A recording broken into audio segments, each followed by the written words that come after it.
Jacksonville, Florida, we've enjoyed a live release rate of over 90% community-wide for more than 4 years now.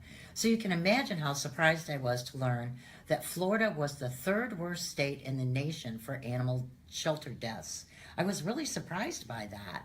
We immediately knew that we had information to share and the desire to change that in Florida and the Southeast region.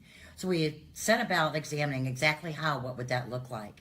We have a building on property that can easily be converted to a dormitory, and we have a staff that has experience in private sheltering, government contracted sheltering, and government sheltering.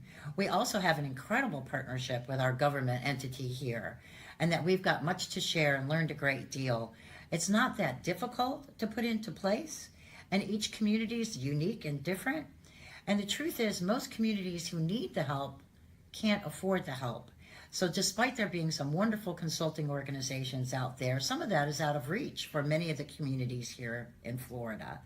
So our idea is to share the knowledge and the experience that we and our partners at the government shelter here in Jacksonville have, and do that at no fee and no cost to those organizations. And again, one of the costs and barriers in people traveling to take advantage of that is housing. And we have a building that is perfectly and uniquely suited with minor modification to become a housing facility for those guests who would visit with us to learn about how they too can be a life-saving community here in Florida and turn that around. The other bonus is that same facility will serve us well at times of disaster such as hurricane, a place that an emergency crew can be staffed to respond during and after the hurricane, as we recently experienced with Hurricane Irma.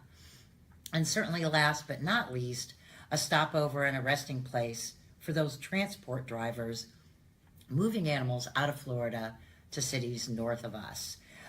We certainly would expect that this model, being efficient, affordable, and accessible to all, whether they're communities with the resources or without the financial resources for training, is something that would reach beyond Florida and be replicable across the Southeast, and that other similar centers with experience and success in life-saving could share their knowledge as well and build a life-saving nation together.